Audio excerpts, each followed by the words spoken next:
traveler, Paimon. I suppose your story is ready. Yep.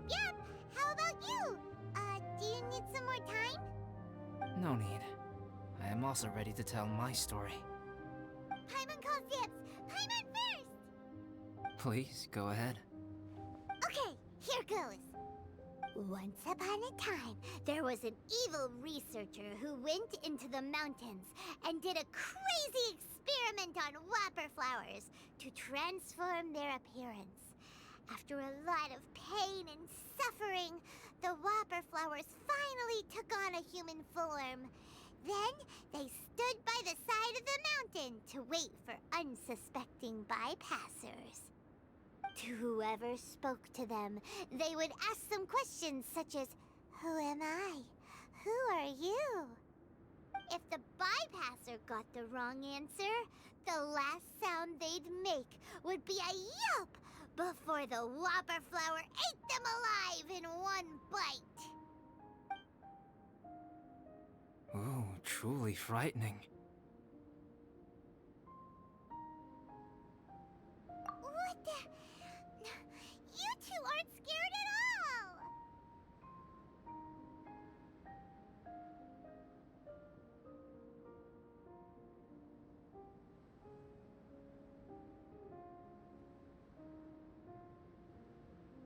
Don't go nitpicking, okay? If you didn't like the story, go write your own!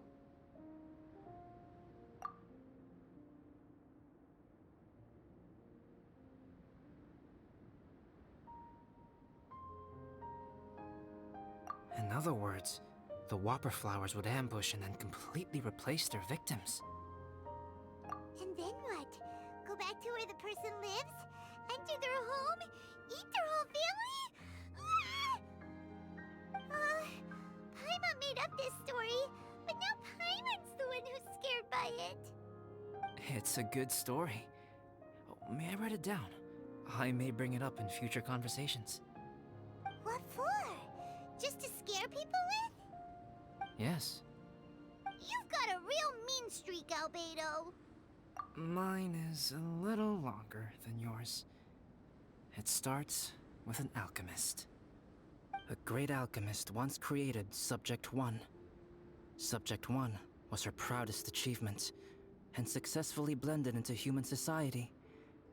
No one ever would have thought that this friend of theirs was in fact a synthetic human. However, unbeknownst to Subject 1, the alchemist had tried the same experiment many times before he had come into being. Some of the rejects from failed experiments had been discarded, but had not died. Subject 2 was one such failed experiment. He was swallowed by a great dragon that came to rest upon a snow-swept mountain. Many years later, he was resurrected by the dragon's mysterious power. He saw all kinds of people on the mountain, including Subject 1, who had somehow miraculously blended in among them. Never in Subject 2's wildest imagination had he thought it possible for experimental life forms such as they to deceive everyone so successfully. He saw the way humans accepted Subject 1 as a friend, witnessed their affection as they addressed him by name. This was what Subject 2 wanted. Now, all that Subject 2 desired was to replace Subject 1 and take the joy of his existence for himself. This is giving Paimon the chills. So scary. Subject 2 began to unfold his plan. He stole Subject 1's books and notes and studied all that Subject 1 had learned from the alchemist. Subject 2 was highly intelligent, and he learned quickly. He changed his face into an exact replica of Subject 1's face. Then, he found a plant with mimicry capabilities and transformed it using dragon blood and alchemy. And so, not only did Subject 2 transform his own appearance to perfectly match that of Subject 1, he also created a third entity, Subject 3. What? There's 3 of them now? But Subject 2 wanted to become a perfected human. So, he erased a mark on both his and Subject Three's necks. For these marks were symbols of imperfection. In my view, it was probably a subconscious act, an instinct. He so desperately craved to become a perfect human being that he forgot something. Human beings are defined by their flaws. Subject 2's plan was meticulously crafted. Subject 3 would draw Subject 1's attention.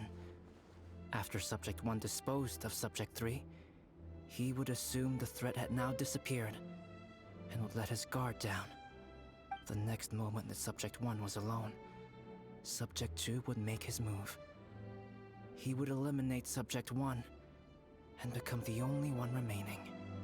He would secretly replace the Subject 1 of everyone's memories and inherit his identity, residence, clothing, sword, name, and friends.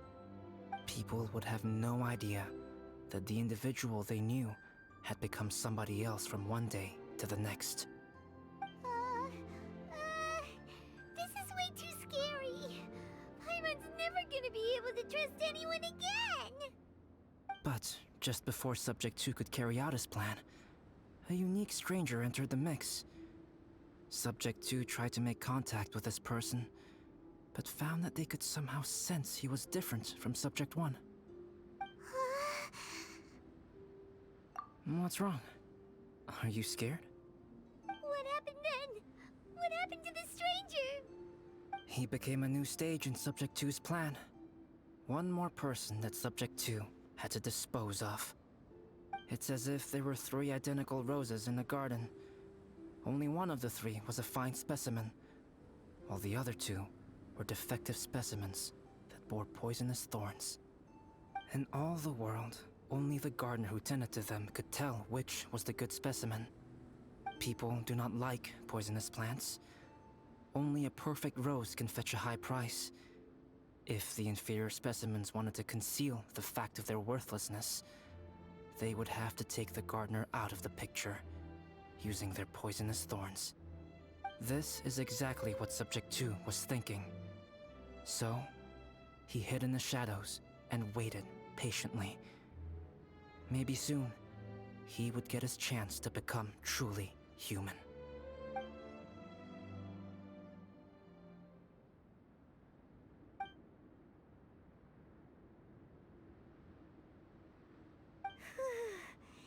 That was intense! So what happened after that? Did Subject 2's plan succeed? Paimon can't bear thinking about it! Fortunately, it is just a story. And even in this story, Subject 2 did not succeed. But you can never let your guard down on Dragonspine. Monsters mutated with Durin's power and blood are also creatures of Rhine-Daughter, just like me. You must beware of all such creatures. I'm glad to hear that. It's okay. I know what I am. You and I are both different, so there is no need for me to hide the truth from you. The only thing is that sometimes, when I think about how mighty the power of alchemy is, I feel so small. As beings who set foot in this world, how arrogant are we in desiring to control our destiny, and in desiring to create? Is creation an arrogant act, traveler? If not, why do we call the ones that created us and control us gods? If it is, then what qualifies us to call ourselves creators? How far must we take our reverence and respect, and what purpose does it serve? Nothing special, but whenever I think about it, I feel a twinge of grief. Poor Albedo. Hello? Traveler? Are you here? Hey, is that Amber? Thought we might find you here. We're here to deliver a message from Cyrus. There's gonna be a big event down at the base camp, and they want you there too, Traveler. Winter camp is nearing its end. Apparently, even provisional instructors are required to attend. Looks like we need to go, Albedo. Bye for now. Then I won't keep you. I have some things to attend to here, so forgive me for not seeing you down. Don't worry about it. There have been no issues getting up and down the mountain recently. Is everyone ready? Let's not keep them waiting.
Huh? Who is this guy? Allow me to introduce Yozerv. He's Joel's father. Dad, this is that traveler I was telling you about. The traveler's helped me out loads in the past, and this time we even built a snowman together. Joel has told me everything about you. I can't thank you enough. Wow! This is amazing! Wait a second.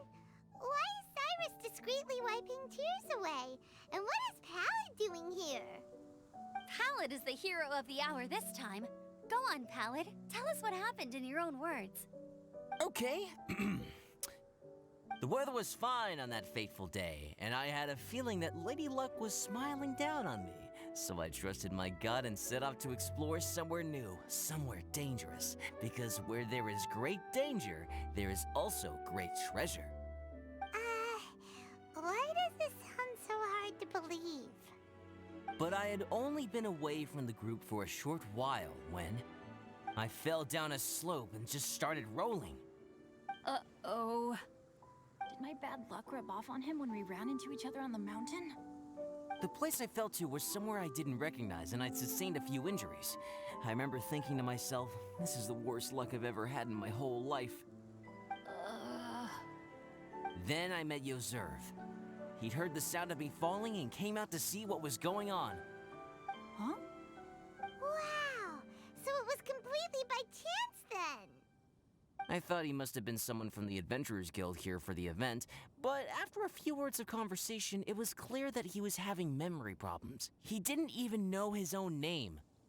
The temperature was freezing, and there was no time to deal with all that there and then, so I convinced him to come back to the camp with me and figure everything else out after we got there. We got back to the camp, ran into Joel, and the moment he saw him, he froze for a second with this completely stunned expression on his face, and then he started crying out, "Dad! Dad!" That's when Yozerv suddenly started to remember.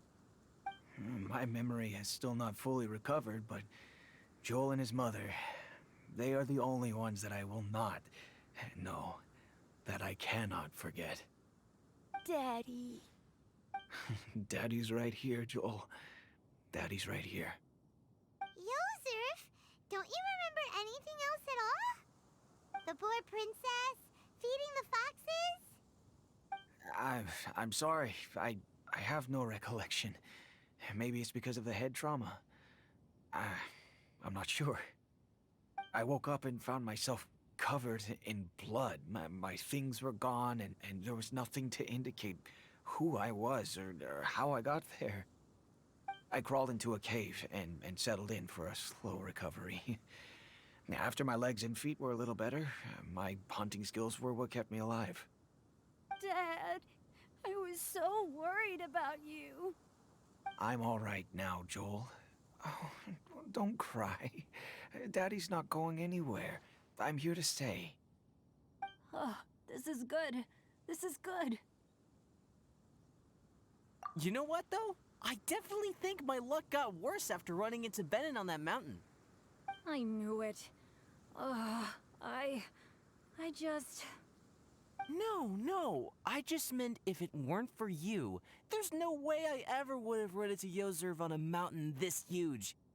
Besides, we got back safely, didn't we? So don't blame yourself. Maybe sometimes miracles can only happen when you get just unlucky enough. Ballad. When did you become such a smooth talker, huh? Huh? Am I? I was just telling the truth. Oh, yeah. I want to say thank you to the Traveler, Uncle Cyrus, Auntie Eula, and Auntie Amber. Thanks, everyone. You all helped look after me, and I will always remember it. But I guess I can't take the snowman with me, or it'll melt once it leaves Dragonspine. It's such a shame. Oh, I can help with that. One moment. Huh? Eula? Here, take this. It's powdered rime. Just add it to your snowman, and it will never melt. Wow! Really? Oh, this is awesome! You're the best, Auntie Eula! Dad, I have an unmeltable snowman now! How cool is that? How can I ever repay you all? Thank you all. Thank you from the bottom of my heart. Dad, I want to go move the snowman. Can we do it now, please? Okay, I'll be leaving with Joel now. I'm sure I'll see you all another day. Very well, very well. It's time for Pallid and I to have another discussion concerning his breaches of adventurer discipline. Huh? But Cyrus, I think I kind of made up for my mistakes this time, you know? See you guys! Oh, I made this for you and Amber. Think of it as a winter souvenir. Aw, are you sure? This must be really important to you. Come on now, just take it. No need to make such a fuss. Wow!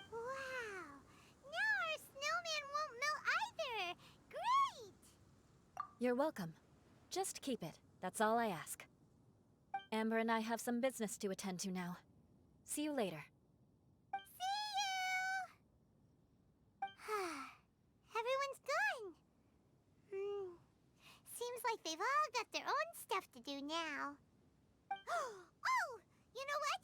We've been on Dragonspine all this time, and somehow Paimon still forgot to ask Albedo about how to make a fruit juicifier machine that could keep the juice fresh. Maybe we should try Timaeus again. He does seem pretty eager to please after all.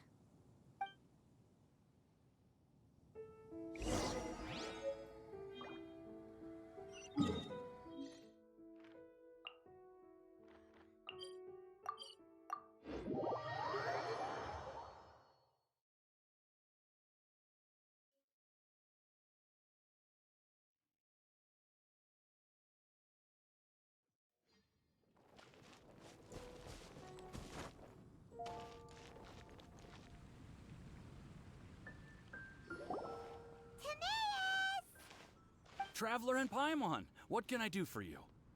Wait a minute. You've got that mischievous look on your face. Oh, you're not still thinking about that ridiculous juicer thing, are you? Timaeus, will you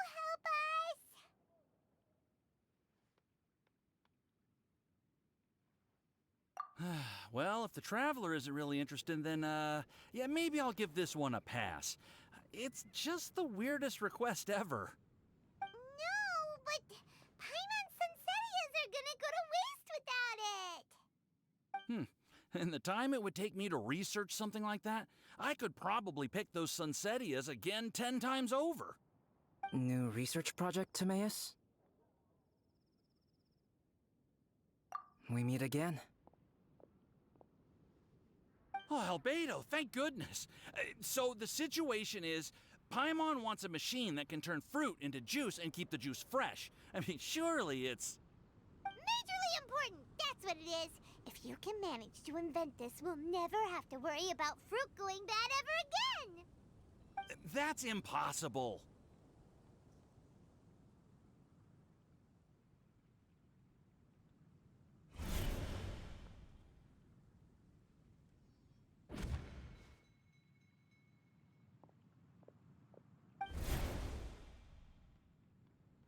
Turning fruit into juice is not hard, but keeping it fresh is more difficult.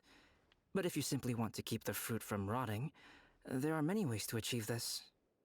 Right, Traveler?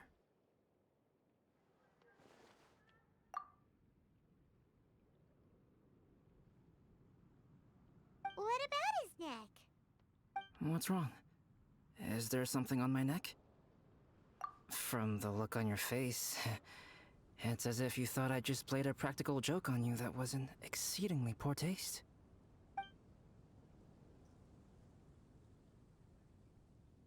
Albedo, you were saying, how do you stop fruit from going bad? Well, one way would be to bury your fruit on Dragonspine, where the snow never melts all year round. But then Paimon won't be able to eat them! You could always live on Dragonspine. No, too cold for Paimon. Or you can give the fruit to me, and I would take it to Dragonspine for you. But since you don't like the cold, you'd have to send someone else to pick them up when you want them. This is where you come in, Traveler. Suddenly sounds a lot more feasible with other people doing all the work.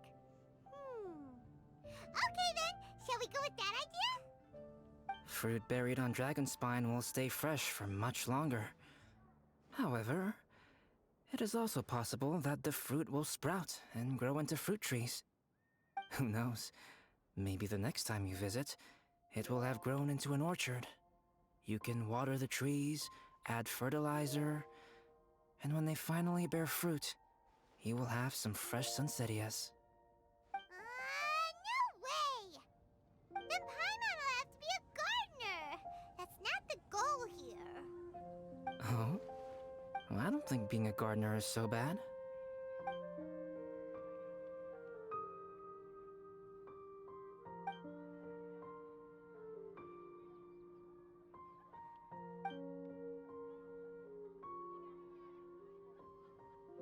Albedo!